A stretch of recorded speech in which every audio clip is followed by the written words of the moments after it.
저희들 정한 시간에 모여 함께 공부합니다. 주님, 오늘 배우는 이 공부가 교회에 대한 또 우리들의 바른 생각을 세워가는 시간이 되게 하시고, 또 바른 생각뿐 아니라 바른 이해와 또 바른 실천으로까지 나아가게 도와주시고, 이 배움을 통해서 우리 옥토교회를 더 주님 기뻐하실 아름다운 교회로 만들어 가는데 우리 모두가 귀하게 쓰임 받도록 축복하여 주옵소서. 시작하는 시간입니다. 마치는 시간까지 함께 하시옵소서. 예수님 이름으로 기도드립니다. 아멘. 자, 11과 주님이 보호하시는 교회. 이 과의 핵심은 권징의 목적이 무엇인가, 이렇게 이해하시면 돼요. 권징의 목적이 무엇인가. 자, 밑에 글을 보시면 우리 주 예수 그리스도가 교회를 세우셨습니다. 또 밑에 줄, 주님은 교회를 세우셨을 뿐만 아니라 그 권세로 교회를 돌보시고 보호하십니다. 보호하십니다. 이제 그 다음 단락에 주님이 교회를 돌보고 보호하시는 방식은 다양합니다. 첫째로 계시와 거룩한 지식을 주셔서 온전하게 하십니다. 둘째로 은혜와 은사를 주셔서 충만하게 하십니다. 셋째로 직분자들을 주셔서 돌보고 보호하십니다. 네 번째로 주님은 이 외에도 매우 독특한 방식으로 교회를 인도하시고 돌보시는데 바로 그 중에 하나가 권징이라는 것입니다. 우선 교회를 악한 영적 세력과 죄악으로부터 보호하기 위해 교회의 모든 회원들이 갖는 영적 의무를 다루고, 그 다음 주님으로부터 목사가 장로가 권세를 위임받아 행하는 권징에 대해서도 다뤄보겠습니다. 오늘 과는 이 11과는 권징을 하는 목적이 무엇인가가 핵심입니다. 자, 뒤로 넘어가시면 회복을 위한 개인적 권고, 마태복음 18장 15절에서 16절 같이 읽습니다.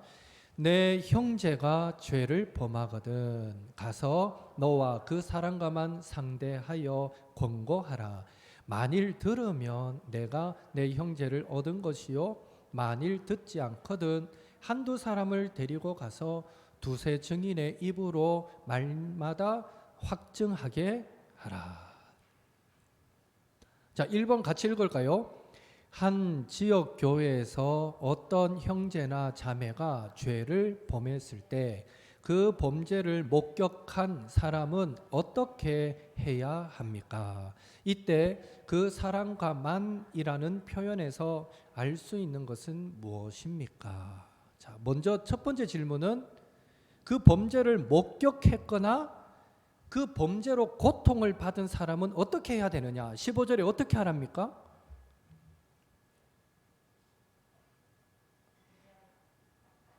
뭐라고요? 권고하라. 어떻게?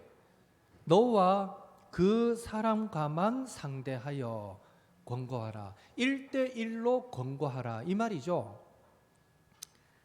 여기에 15절에 내 형제가 죄를 범하거든 요래 돼 있잖아요.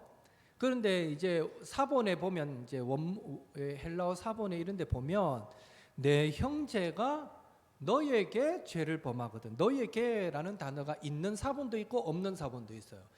그래서 있는 쪽으로도 많이 해석을 합니다. 이제 우리는 그냥 내 형제가 죄를 범하거든 이랬기 때문에 이게 내한테 범한 죄인지 다른 사람한테 범한 죄인지 좀 막연해요. 그런데 사실은 이걸 우리가 읽을 때 어떻게 읽는 게 더 구체적인가 하면 내 형제가 너에게 죄를 범하거든, 이렇게 우리가 이해하시면 좀 더 직접적으로 이게 내 문제구나, 나에게 생겼을 때, 이런 문제가 생겼을 때 내가 취해야 할 방법이구나 라고 좀 더 이제 자기에게 적용되는 어떤 말씀으로 받을 수 있는 거죠. 나에게 죄를 범한 경우입니다. 이럴 때 어떻게 하라고요? 1대1로 개인적인 권면을 하랍니다. 그리고 그 사람과만 1대1로 권면하라는 표현에서 알 수 있는 게 뭡니까? 왜 그렇게 권면하라고 하는 걸까요? 갈라디아서 6장 1절을 참고하래요.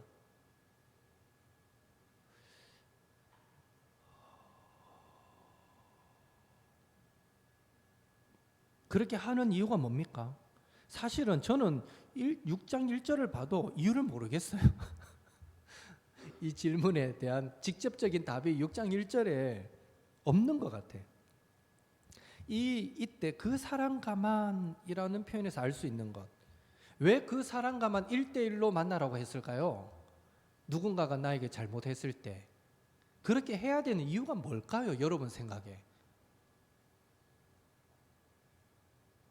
그냥 얘기해 보세요, 빨리. 시간 가니까. 다시 물어봅시다. 누군가가 여러분에게 잘못하면 여러분은 어떻게 하실래요? 똥밟았다 생각하고 넘어가실랍니까? 그냥 온유한 심령으로 그러한 자를 바로잡고, 맞아, 그게 목적이죠.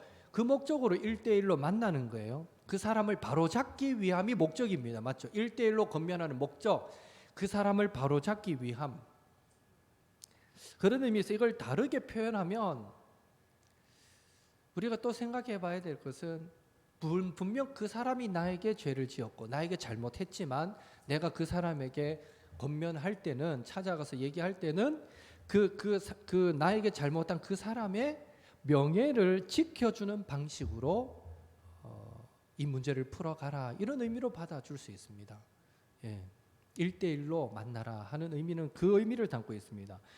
만약 내가 상대편의 명예를 지켜주지 않는다라고 상대편이 느끼면 우리와 대화 자체가 되겠습니까? 겉면 자체가 먹히겠습니까? 절대 안 먹히겠죠. 예. 오히려 사람은 어떻습니까? 내가 잘못했어도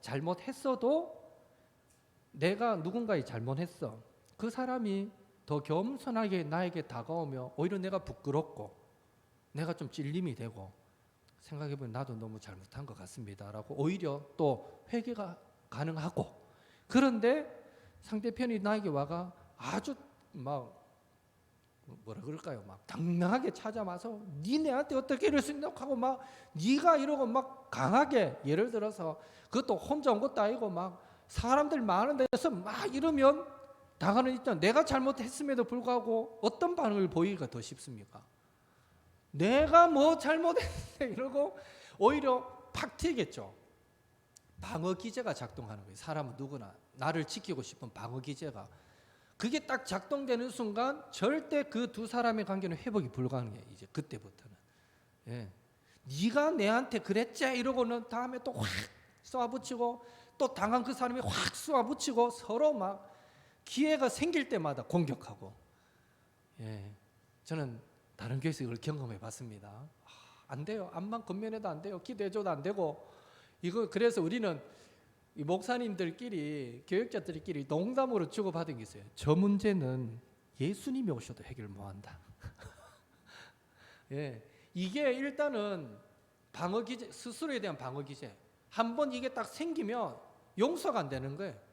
더 이상 내가 자존심 상하기 싫어지고, 이게 팽팽하게 맞서기 시작하면 회복이 불가능하게 돼요. 그러니까 아주 지혜로운 방법이죠. 1대1로 상대해라. 이 말은 그 사람이 아무리 나에게 잘못했더라도 강압적이거나 아주 막 이런 자세가 아니라, 여기 갈라디아서에 보니까 온유한 심령으로 그러한 자를 바로잡고, 우리의 목적은 바로잡는 거예요. 그 사람을.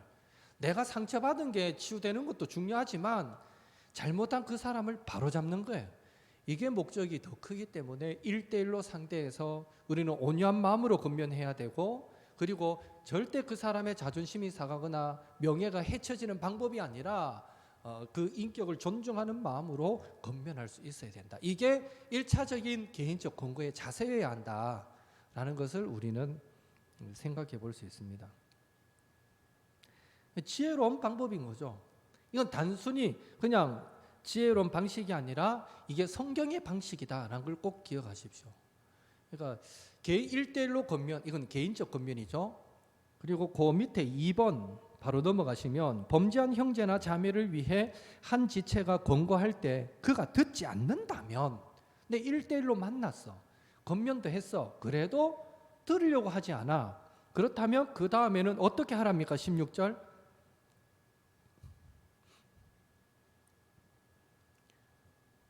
한두 사람을 데리고 가서 두세 증인의 입으로 하는 말마다 확증하라. 맞죠? 그렇게 되어 있죠. 이제 2단계. 1단계는 1대1로 만나고, 이제 2단계는 한두 사람을 더 데리고 가요. 한 사람을 더 데려가면 두 사람이, 자기를 포함 두 사람이 되는 거고, 두 사람을 더 데려가면 자기 포함 세 사람이 되는 거예요. 그러니까 두세 사람의 증인, 나를 포함한 같이 간 사람이 증인이 되는 거예요. 이 일에 증인이 되어서 말마다 확증하라. 서로 대화를 주고받고 옳고 그름을 서로 따지고 얘기할 때 증인을 세워서 맞다, 이 사람 말이 맞다, 말마다 확증하라, 이렇게 말합니다. 사실 이 단계도 생각해 보면요, 여전히 사적인 단계예요. 잘못한 그 사람과 그리고 찾아가서 말하는 사람은 기껏해봐야 2명 내지 3명. 아직 이 문제는 공동체 전체적으로 일어난 문제로 여겨지지 않는 거예요. 예, 이 안에 2차적인 단계에서만 잘 마무리되어도 굳이 이 사건은 다른 사람들에게 알려질 이유도 없고 자연스럽게 해결될 수 있는 아직도 사적인 단계다라고 우리는 이해할 수 있어요. 두세 사람을 데리고 가라, 이 말도요, 아까 1번과 마찬가지로 그 잘못한 사람을 사랑하고 그 사람의 어떤 명예를 지켜주고 그 사람의 자존심이 상하지 않도록 건면할 수 있는 그런 사람을 데리고 가라, 이런 의미고요. 네가 가 한 소리 해도 이런 사람 데려가는 게 아니에요. 그런 게 아니라 같은 마음으로 그 사람을 얻고자 하는 마음으로 살리고자 하는 마음으로 건면할 수 있는 사람을 데리고 가자. 그래서 협박이나 압박이 아니라 그 사람의 잘못된 사람의 양심에 홀사할 수 있는 그런 사람을 데리고 가라, 이런 의미가 됩니다. 그리고 이렇게 해야 될 이유가 있다면 이제 이래도 안 되면 3단계 공적으로 이제 그 사람에게 건면하게 될 때에 증거가 되는 거죠. 두세 사람이 함께 갔는데 이 사람들이 증인이다. 이제 증인이 필요한 거죠. 그래서 사적인 해결을 위해서 찾아는 갔지만 그 두세 사람이 찾아가서 대화한 그 모든 것들은 이제는 공론화 시켰을 때에 증거가 되기 때문에 반드시 이 과정이 필요하다라는 것입니다. 그런 의미에서 여러분이 문제가 생기잖아요. 문제가 생기자마자 그 사람하고 얘기도 안 하고 한두 사람 얘기도 해서 잘 안 되면 두세 사람 같이 얘기 안 해보고 이런 과정 없이 쪼르륵 목사님한테 찾아가 내 못 살겠어, 나 이 교회 못 나오겠어 하고 막 누구 때문에 못 살겠다 하고 막 욱 하고 이러는 것도 사실은 성경적이지 않다는 거예요. 이해가 되시죠? 목사에게 얘기한다는 거는 이거 이미 처음부터 공론화 시켜버린다는 거예요. 물론 그런다고 목사님이 막 대놓고 이러지는 않겠지만 그래도 이제 목사는 한 그 공동체를 대표하니까 목사님에게 얘기한다. 이거는 이미 처음부터 이거를 공론화 시켜버린 거 똑같은 거거든요. 생각해 보면 목사도 그 관계 속에서의 어떤 문제를 모를 수만 있으면 모르는 게 낫죠. 그렇지 않겠어요? 예. 두 사람이 서로 문제가 있어서 서로 좀 관계가 안 좋았어.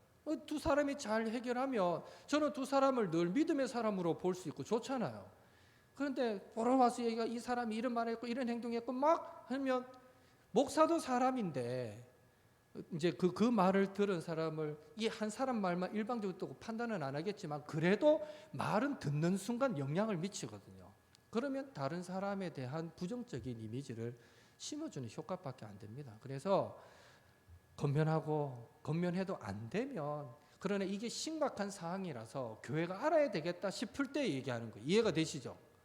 예, 그게 순서다라는 걸 꼭 기억하시면 되겠고 3번 범죄한 형제나 자매가 다른 지체의 권고를 듣고 회개하면 그것은 무엇을 의미합니까? 15절에 회개하면 네가 내 형제를 얻은 것이요.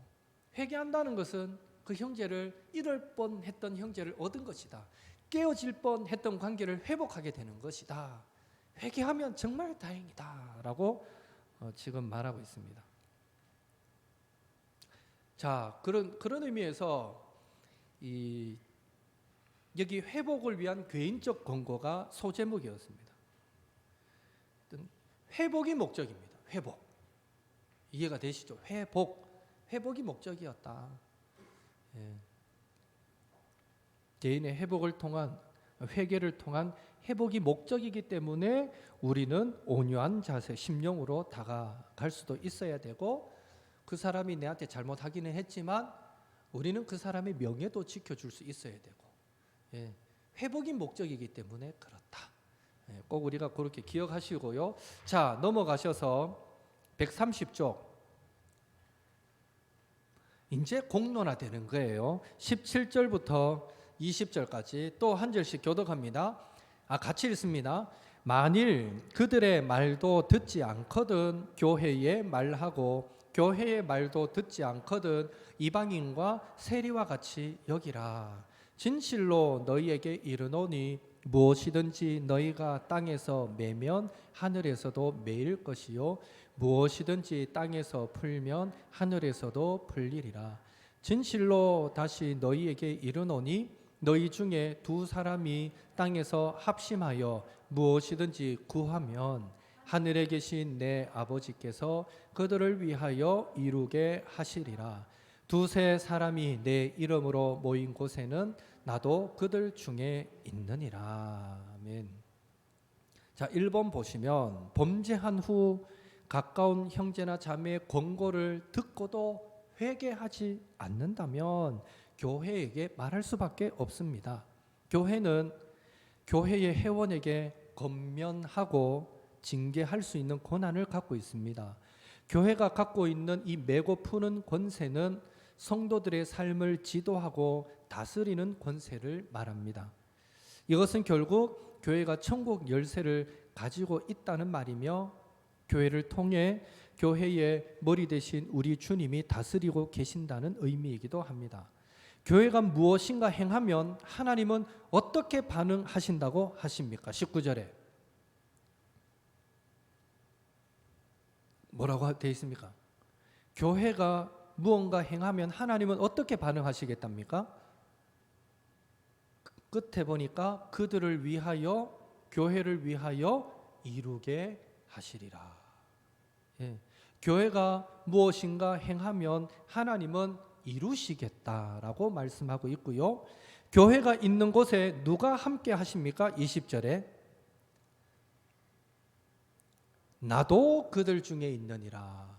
교회가 있는 곳에 하나님이 함께 하신다라는 것을 생각해 볼 수 있습니다. 우리 19절 한번 보십시오. 19절 중간쯤에 보면 창국 위에 성경 구절 두 사람이 땅에서 합심하여 무엇이든지 구하면 하늘에 계신 내 아버지께서 그들을 위하여 이루게 하시리라. 또 20절 두세 사람이 내 이름으로 모인 곳에 나도 그들 중에 있느니라. 너무 좋은 말씀 아니에요? 예. 이게 사실은 저도 이 성경을 모르고 아주 어리고 이럴 때는 이게 우리가 기도하라 하는 의미로 주신 말씀으로 이해를 했는데, 사실은 오늘 본문 이 전후 문맥을 따지면 여기에 두세 사람이 내 이름으로 모인 곳에 그들이 이 기도하는 그곳에 나도 그들 중에 있겠다, 이 말은요 우리의 기도에 응답하겠다가 아니라 이들이 모인 것은 모여서 기도도 하지만 또 모여서 이들이 정한 건 뭡니까? 하나님, 저 형제가 교회 앞에 이런 잘못을 하고도 좀처럼 회개하지 않습니다. 교회 권면도 듣지 않고 저렇게 아직까지 잘못을 뉘우치지 않고 오히려 더 분란을 일으키고 있습니다.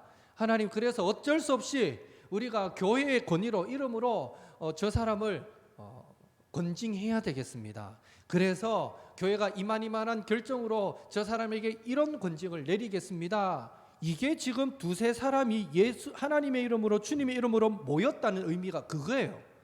그랬을 때 하나님은 어떻게 하겠다는 거예요? 나도 그들 중에 있겠다. 그래, 너희들이 기도하고 그렇게 결정한 바라면 나도 인정하겠다는 거예요.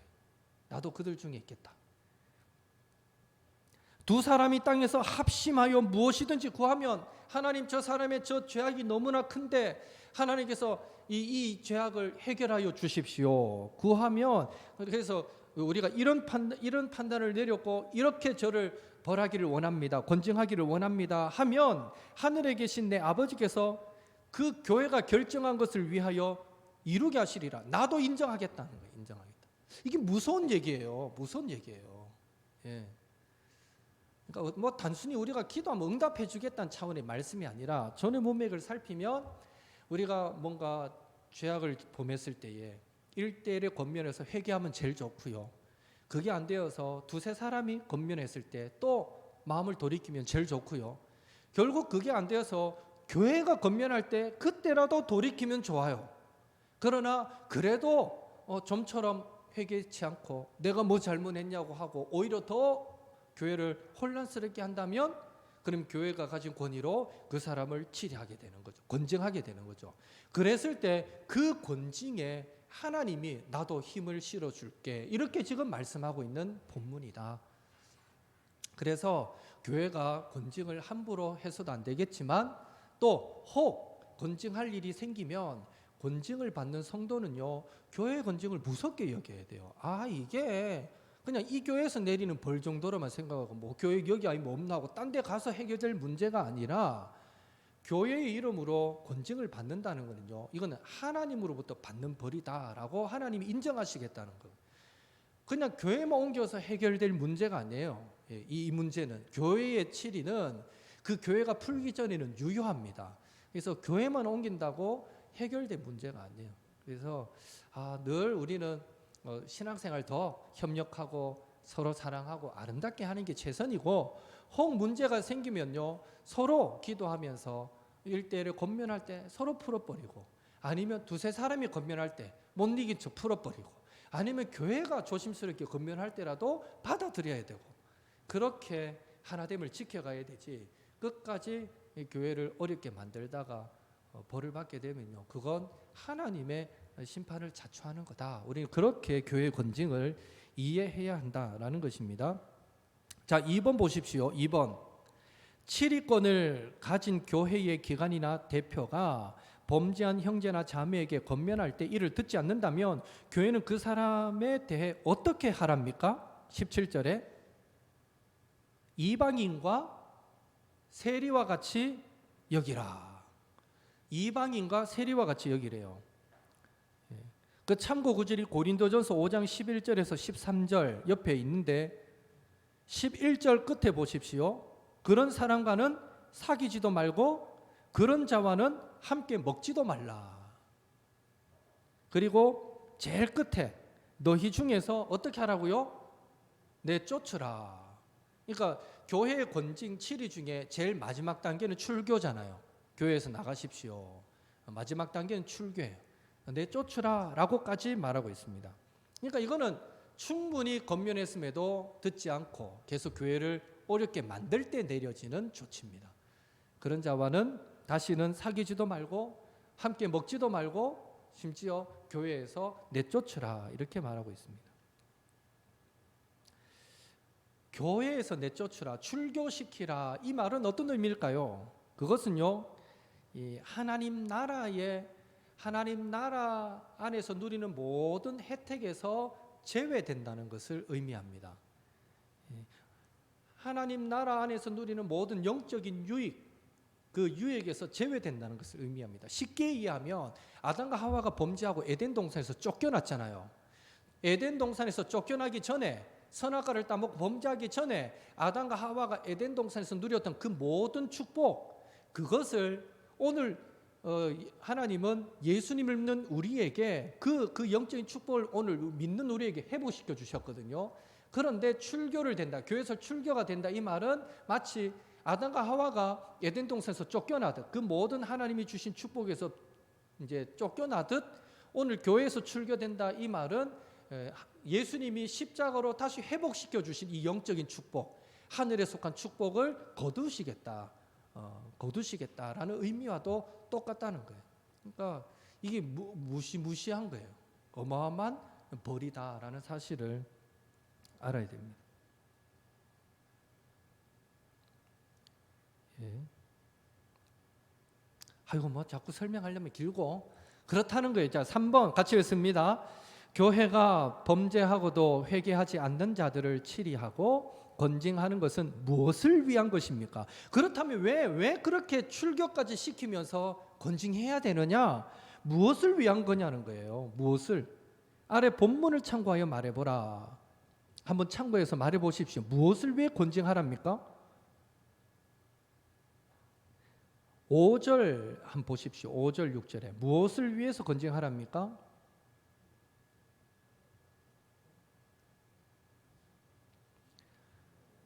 이런 자를 사탄에게 내주었으니, 사탄에게 내준다라는 표현까지 씁니다. 예, 치리하는 것은 출교시킨다, 이 말은 사탄에게 내준다라는 표현까지 쓰는데, 이렇게 하는 이유는 뭡니까? 이는 육신은 멸하고 영은 주 예수의 날에 구원을 받게 하려 함이라. 역시 이 출교하는 이 권징조차도, 치리조차도 목표는 어디에 있는 거예요? 그 영이 예수의 날에 구원받게 하려 함이라. 그러니까 출교를 시키면 교회에서조차 이제 교회 전체가, 교회가 나를 쫓아냈으니까, 출교 당했으니까 그 정도 되면 심각함을 느끼라는 거예요. 보통 사람이 출교를 받으면 심각함을 느끼거든요. 그제서야 자기를 돌아보고, 내가 출교 당할 만큼 이게 잘못한 행위였는가? 그제라도 자기가 뉘우칠 수 있다면 뉘우치라는 거예요. 그 뉘우침을 주기 위해서, 그래서 그 영혼이 살도록 하기 위해서 주는 게 이 칠이다, 권징이다. 이해가 되시죠?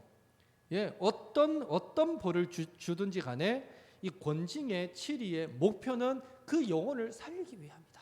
이게 목표였다. 또 6절에 뭐라고 되어 있습니까? 적은 누룩이 온 덩어리에 퍼지는 것을 알지 못하느냐. 이 치리한 이유는 이 교회의 거룩함을 지켜가기 위해서입니다. 예, 작은 누룩이 온 덩이에 퍼지듯이, 부풀게 하듯이 이 교회 안에 들어온 어떤 잘못된 모습들을 치리하지 않고 이것을 제하지 않으면 이게 결국 교회를 해치기 때문에 교회의 거룩함을 지키기 위해서 치리한다. 치리의 목적 2개, 권징의 목적 2가지가 나왔네요. 뭡니까? 자, 이제 정리하는 차원에서 권징의 목적 2가지가 뭡니까? 시큰했는데 말 안 하면 처음부터 다시 하라는 얘기도 아니고. 권징하고 치리하는 목적 2가지. 첫째는 그 성도의 영혼을 구원하기 위해, 얻기 위해서다. 둘째는 또 지금 당장의 교회의 거룩함을 보호하기, 지키기 위해서다. 이게 권징의 목적이라는 거예요. 아시겠죠? 예.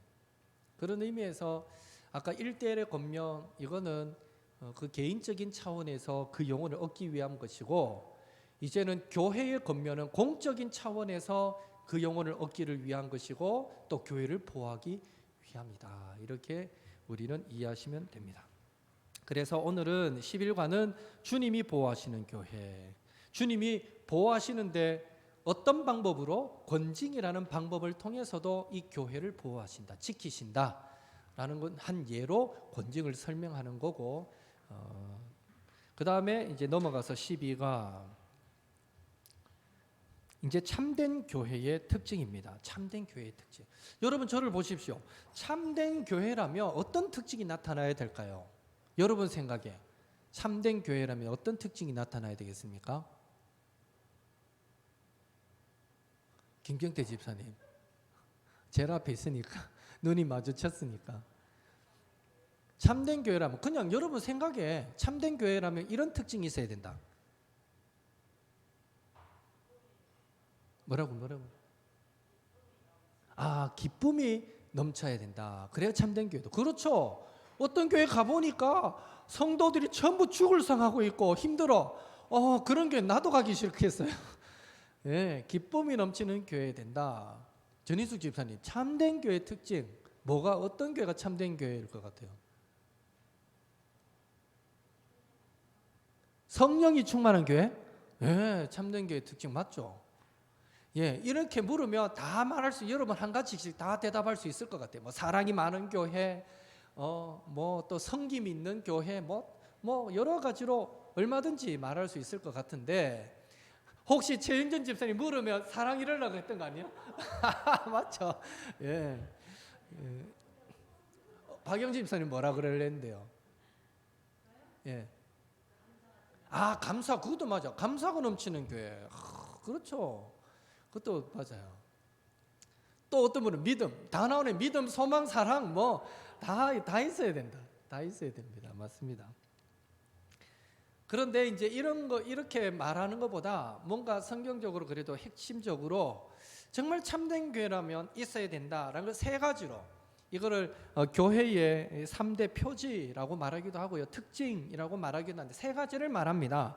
자, 138쪽 먼저 가서 제자 삼으라. 이 말은 세 가지 특징을 말하기 전에 그 세 가지 특징을 찾게 된 어떤 배경을 설명하는 부분입니다. 이 말씀에 근거해서 세 가지를 만들게 되었다라는 건데 마태복음 28장 18절에서 20절 같이 읽겠습니다.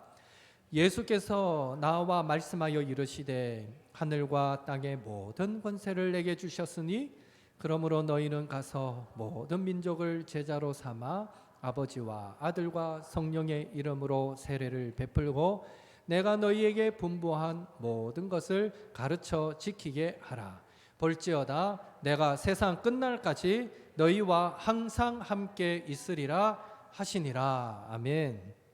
자, 1번 보시면 예수님은 제자들에게 가서 모든 민족을 제자로 삼으라 라고 말씀하셨습니다. 여기에 제자란 예수님의 제자인데요, 교회 곧 모든 성도는 예수님을 믿고 그분의 가르침에 순종하고 삶을 본받는 제자입니다. 성도가 제자이고 그 성도는 곧 또 교회이고, 그런 의미에서 모든 민족을 제자 삼으라 이 말은 모든 민족을 교회 삼으라 이런 의미가 되는 거죠. 예. 답이 그거예요. 그렇다면 제자로 삼으라는 말은 결국 무엇을 세우란 말인가? 모든 민족을 참된 교회로 세워라. 교회를 세워가는 것, 이것이 주님의 지상 명령의 하나의 목표였다. 참된 교회를 세우는 것, 이게 하나의 목표였다라는 것을 알 수 있고요. 2번, 제자로 삼는 것은 아버지와 아들과 성령의 이름으로 세례를 베풀므로 이루어집니다. 아래의 성경 본문에 근거하여 세례를 베푼다는 것이 무엇인지 네 가지로 말해 보십시오 했는데, 이 제자로 삼는 것은 성부, 성자, 성령의 이름으로 세례 베풀므로 이루어진대요. 그래서 이 세례가 또 교회의 중요한 특징이겠구나라는 사실을 우리는 여기서 알 수 있는 거예요. 이해가 되시죠? 세례가 참 중요한 거구나라는 걸 알 수 있는데, 그러면 세례를 베푼다는 것은 뭘 말합니까? 첫 번째로 두 가지가 전제되어야 됩니다. 동그라미 1번이라고 적힌 부분이 전제에 해당돼요. 1번이 뭡니까? 다 믿음으로 말미암아. 맞죠? 또요, 너희도 진리의 말씀 곧 너희의 구원의 복음을 듣고 그 안에서 믿어. 요게 동그라미 1번으로 돼 있죠. 그래서 이 세례를 베푼다라는 것의 전제는 첫 번째, 누구에게 세례를 베푸느냐? 진리의 말씀을 듣고 믿는 자에게 베푼다는 거예요. 세례는 그런 자에게 베풀어요. 진리의 말씀을 듣고 믿는 자에게 세례를 베푼다. 두 번째, 동그라미 2번 뭐예요? 2번은 내용이 한 성령으로, 그리고 약속의 성령으로 인치심을 받았으니, 이 성령과 관계된 부분이 동그라미 2번이죠. 예, 역시 이것도 전제예요.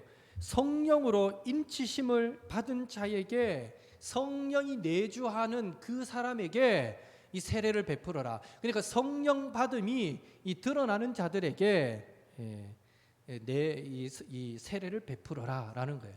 적어도 두 가지 전제가 있어요. 세례 베풀기 전에, 이 사람에게 세례 베풀기 전에 뭘 확인해 봐야 됩니까? 첫째는 이 사람이 진리의 말씀을 듣고 그 말씀을 믿는가 확인해 봐야 되고요. 둘째는 이 사람이 성령으로 인치심을 받았는가, 그러니까 구원받은 증거가 있는가, 열매가 있는가를 확인하라는 거예요. 이것을 확인해 보고 이런 자에게 세례를 베풀어라 라고 말하고 있습니다. 어떤 사람은요, 교회는 오는데 말씀 듣는 거 정말 싫어요. 예배하는 거 싫어하고, 노는 거 좋아하고, 공부하는 거 싫어하고, 배우는 거 싫어하고, 그런 사람에게 세례 주지 말라는 거예요. 사실 현실적으로 교회 왔는데 그런 사람에게 세례 안 준다는 건 쉽지는 않아요. 그런데 실제로 한국 교회도 몇몇 한 100개 정도 가까운 교회가 그걸 실천하고 있고요. 전 세계적으로 이걸 실천한 교회들이 있어요. 그래서 이 원칙대로 이 사람이 말씀을 배우지 않고 또 말씀을 예배하는 자리에 사모해서 나오지 않고 그리고 또 성령으로 인치심 받은 증거, 구원받은 어떤 열매들, 변화의 열매들이 없으면 세례 안 주는 교회가 있어요. 그것 때문에 상처받아 나가는 사람들이 혹 생기기도 한답니다. 그래도 그 교회는 그 원칙을 지켜요.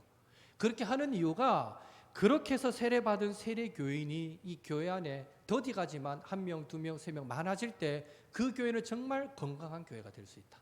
그걸 전제하기 때문입니다. 그래서 힘들지만 그렇게 목회하는 분들이 있어요. 있기는 있는데 그런 의미에서 우리는 적어도 세례가 그냥 주어지는 게 아니구나. 교회 오면 6개월 지나면 학습받고 1년 되면 세례 주고 이게 시간 지났다고 받는 게 아니라 세례가 이게 참 중요한 거구나. 이걸 우리는 꼭 기억하자는 거고요. 3번은요. 뭡니까? 3번.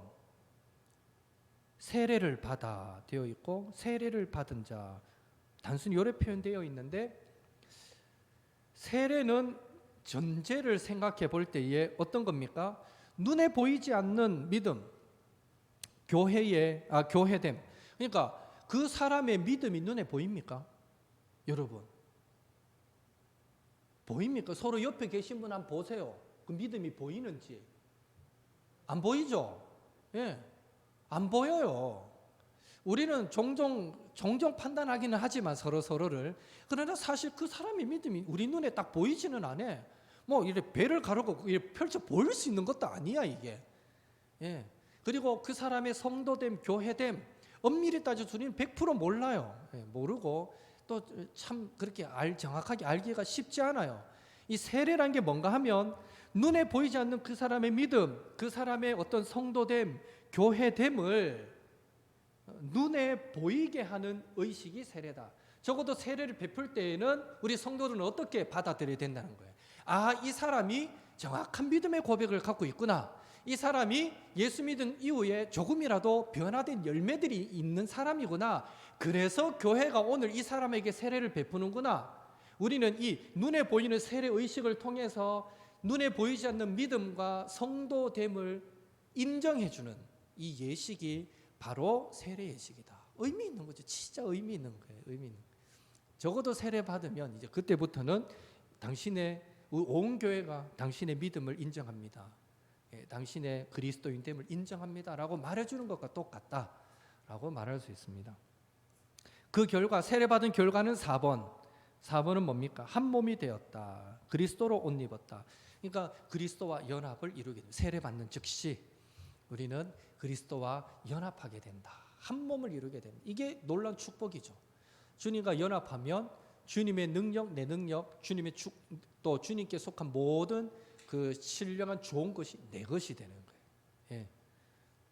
저번에도 비유로 얘기했지만 예전에 요즘은 잘 안 하는데 요즘도 가끔 보면 있어요. 전봇대에 뭘 딱 붙여놓는 거. 가외 이래가 밑에 전화번호 뜯어가도록 붙여놓기도 하고 예전에는 영화관, 극장 포스터 전봇대나 벽에 막 풀칠해가 착 붙여놓으면요. 그거 웬만해가 뜯기 힘들거든요. 껌딱지를 탁 붙어 있으면 떼기 힘들듯이 이런 거예요. 우리가 예수님과 하나 된다는 것은 예수님이라는 그 어마어마한 분에게 우리가 딱 붙는 거예요. 그냥 연합한다는 거, 붙는 거. 딱 붙어 있으면요. 우리 개개인은 이 종이처럼 별거 아니어서 쉽게 찢어질 수도 있고 구겨질 수 있지만요. 예수님께 딱 붙어 있으면요. 쉽게 구겨지지도 않고 찢어지지도 않아요. 그 예수님의 강함은 내 강함이 되고 예수님의 능력은 내 능력이 되고 예수님 안에 속한 신령한 지혜가 내 지혜가 되고 그 신령한 복이 다 내 복이 되는 거예요. 이게 세례 받을 때 그리스도와 연합되었다라고 인정되는 순간 그는 그 신령한 복을 누리게 된다라고 우리는 또 인정해 줘야 되고 실제 우리는 영적으로 그렇게 믿어야 되고 그런 의미에서 오늘 여러분들 세례 다 받으셨죠? 우리 물론 우정원 성도는 아직 안 받았지만 나머지 분들은 세례 받았는데요. 여러분이 그런 세례를 받은 거예요. 그냥 때대가 받은 세례가 아니라 이런 의미가 있는 세례를 받으셨다라고 여러분은 이해하셔야 됩니다. 그래서 교회에서 세례 베푸는 게 정말 중요한 일 중에 하나다. 참된 교회의 특징은 참된 세례를 베풀어야 된다라는 거예요. 3번 보십시오. 성령으로 세례를 받음으로 세워진 교회는 항상 우리 주님의 말씀을 배우고 순종하며 지키는 삶을 살아야 합니다. 이것이 참된 교회의 모습인데, 이런 주님의 말씀을 성경 본문에서는 어떻게 표현합니까? 20절에 내가 너희에게 분부한 모든 것이라고 표현하고 있습니다. 그러니까 세례도 참된 교회의 특징이지만, 세례받은 성도는 반드시 말씀을 배우고 순종하고 지키는 삶을 살아야 된다.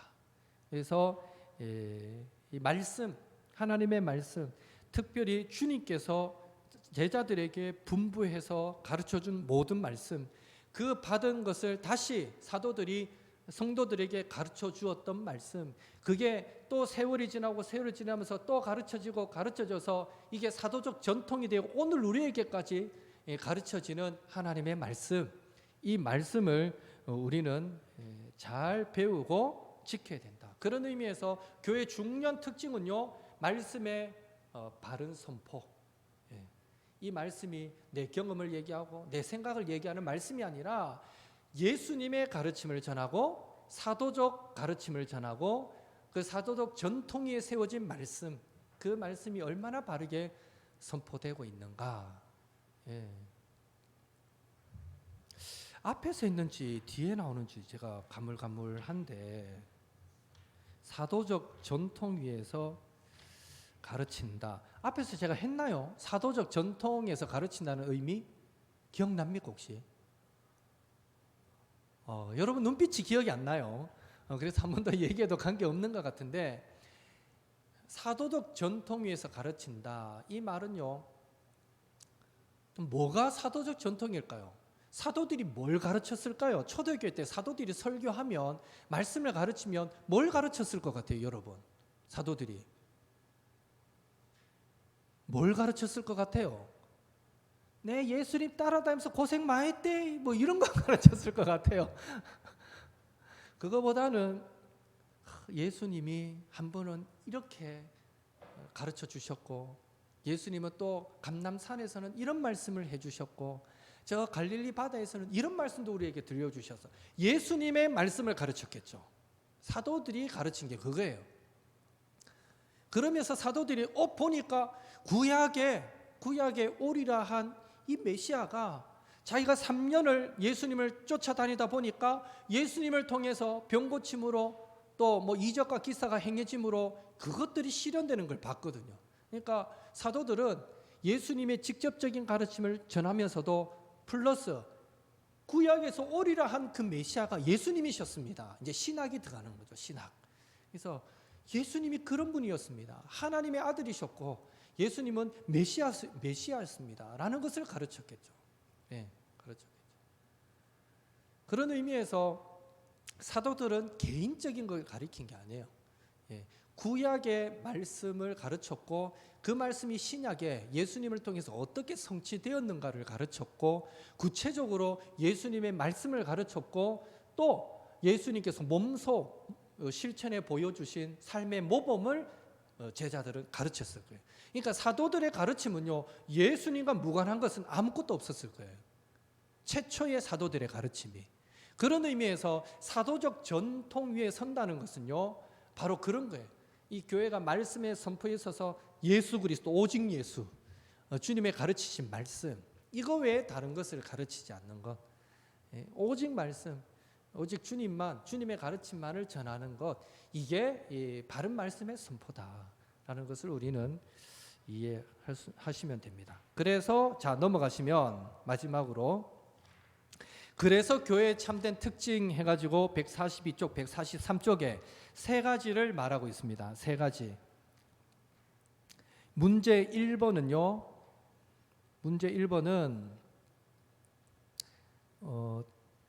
셋째 줄 끝에 보십시오. 교회는 처음 전도를 할 때에도 예수님의 말씀과 본을 온전히 따르는 제자가 되기를 요구해야 하며, 제자가 된 후에도 계속해서 예수님이 말씀하신 모든 것을 가르쳐 지키게 해야 합니다. 왜요? 예수님의 명령이 그랬어요. 명령이.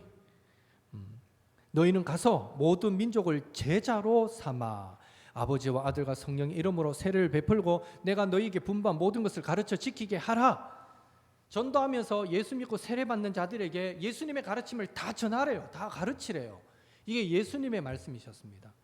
그런 의미에서 참된 교회의 특징은요, 말씀의 순수한 참된 선포가 이루어져야 된다. 아까 금방 설명드렸고요. 그런데 오늘날 교회에서 새가족들에게 우리 교육할 때 좀 저는 개인적으로 그런 생각이 들어요. 이 전제는 예수님이 지상명령을 내리실 때 이 전제는요, 누구든지 세례 베풀면 그 사람에게 바로 예수님의 모든 가르침을 가르쳐서 지키도록 만드는 것, 그 사람을 제자 삼아버려라 이래 말하거든요. 오늘날로 치면 새가족이 오면 제자 훈련시켜라 이 말이에요. 제자 훈련시켜라. 당연하겠죠. 그래야 세상에 믿는 사람으로 승리하며 살아갈 테니까. 근데 오늘날 오면 어떻습니까? 처음 예수 믿는 사람, 이제 막 세례받은 사람 제자 훈련해야 됩니다 하고 강하게 훈련시키는 것에 대해서 긍정적으로 봅니까? 다소 조금 부정적인 어떤 느낌을 가집니까? 너무 새가족한테 그래 밀어붙이다가 교회 안 나오면 어떡하려고, 천천히 하지, 시험시험 하지, 세월이 어디 좀 먹나 이런 생각을 하는 거예요. 이게 정말 잘못된 변질된 사고라는 거죠. 새가족이 오면 처음부터 제자로, 예수님의 제자로 만들어라는 거예요. 처음부터. 참 맞는 말씀인 것 같아요. 이거 잘하는 게 이단이잖아요. 이단. 신천지 가면요, 처음부터 훈련 얼마나 빡신지 몰라요. 그 들어가 본 사람들 얘기가 그래요. 처음에 왔다고 설렁설렁 안 한대요. 처음에 들어온 순간부터 하루에 4시간씩 막 성경 공부하고요, 빡빡이 숙제 내주고요, 암송시키고요, 그 다음 시간에 그거 안 하면 벌금 내고요, 얼마 그렇게 해가지고 시험까지 쳐가지고 시험 못 치면 유급시켜버리고. 신천지들이 모이는 교회가 있어요. 교회. 그러니까 신천지 성도가 되려면 모든 과정을 통과해야 돼요. 다 통과해서 합격된 사람만 정식 교인으로 인정받고 신천지 교회에 들어가서 예배를 드릴 수 있어요. 이거 합격되기 전에는요, 교회도 못 들어가요. 신천지는 교회들 웃겨요. 얼마나 빡신지 몰라요.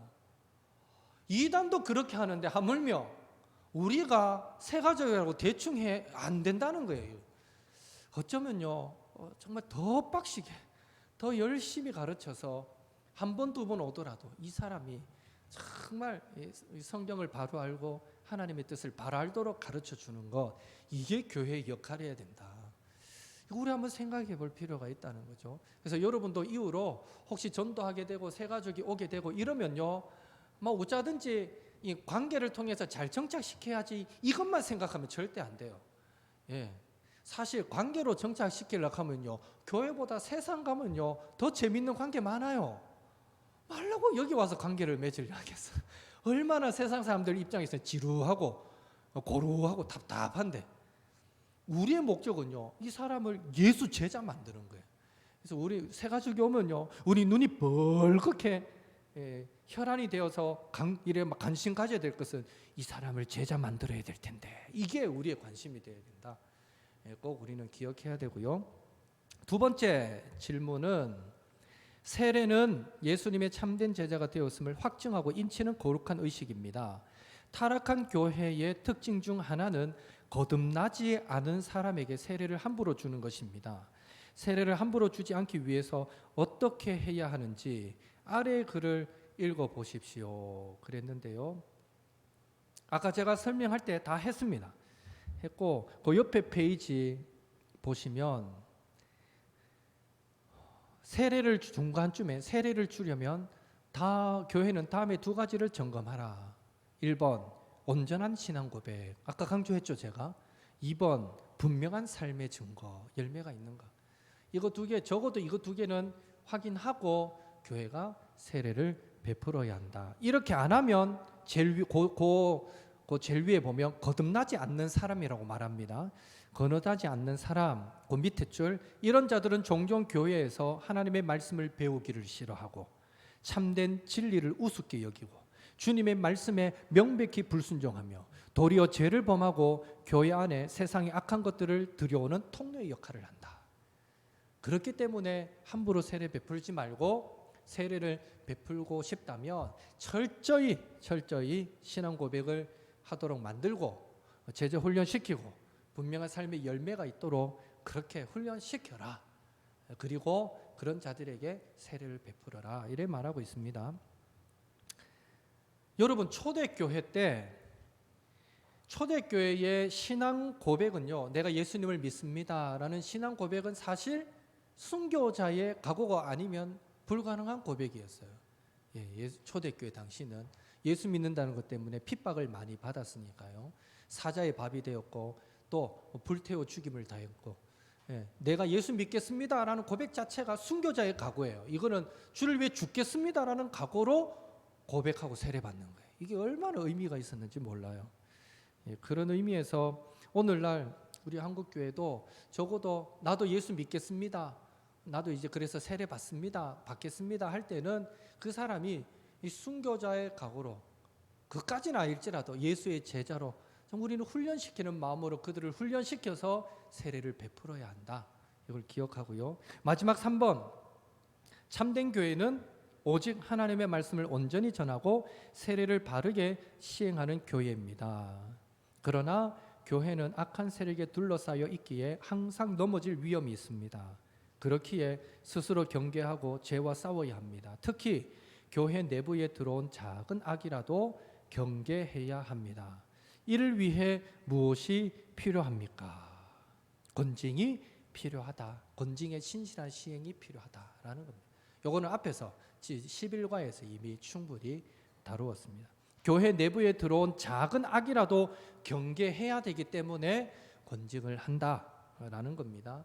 교회의 순수함을, 거룩함을 지키기 위함이고, 그러면서 더불어 성도를 살리기 위해서 권징도 해야 된다. 그래서 교회가 참된 교회라면 세 가지가 있어야 됩니다. 첫째는 말씀의 참된 선포가 이루어져야 되고, 사도적 전통 위에 세워진 말씀의 선포가 이루어져야 되고, 두 번째는 성례의 정당한 집행이 이루어져야 됩니다. 성례 안에는 세례와 성찬이 들어가잖아요. 성례의 정당한 집행이 이루어져야 됩니다. 함부로 세례 베풀지 말고 함부로 성찬식에 참석시키지 말라는 이런 의미고요. 세 번째, 권징의 신실한 시행. 막 권징하라는 얘기는 절대 아닙니다. 신실한 시행을 통해서 또 교회를 지켜가라. 이 세 가지가 참된 교회의 특징이다. 여러분이 이제 개인적으로 적용할 때 한번 생각해 볼 때, 우리 옥토교회는 그런 의미에서 하나님 보실 때 참된 교회인가 아닌가, 이제 이 세 가지를 놓고 여러분 스스로 판단해 보시면 돼요. 말씀의 바른 선포가 있는가, 성례의 정당한 집행이 이루어지는가, 권징의 신실한 또 권징이 이루어지는가, 이 세 가지를 보면 이 교회가 건강한 교회구나, 아니면 이 교회가 살짝은 조금 더 노력해야 될 교회다, 우리가 조금은 더 노력해야 될 교회고, 이런 것들을 이 세 가지 기준으로 우리는 평가할 수 있다. 아무쪼록 저와 여러분도 우리 옥토교회 하나님 보실 때도 누가 보더라도 건강한 교회구나, 참 좋은 교회구나 만들어 갈 수 있도록 함께 힘써 주시고, 말씀의 바른 선포는 결국 목사님 저를 통해 이루어지니까 그걸 위해서 여러분 저를 위해 늘 기도해 주시면 고맙겠고, 또 세례가 바로 되도록 이거는 목사와 성도들이 함께 마음을 모아야 될 일입니다. 새 가족을 향한 거니까. 그래서 우리가 새 가족을 오면 그 사람을 예수의 제자 만드는 일에 우리가 함께 마음을 모아줘야 되겠고, 그리고 교회에 어떤 문제가 생겼을 때도 역시 이 성도와 목사가, 교회가 한 마음 되어서 그 영혼 살리고 교회의 순수함을 지키려고 함께 몸부림치는 교회, 그런 교회를 우리가 함께 만들어 갈 수 있기를 예수님의 이름으로 축복합니다.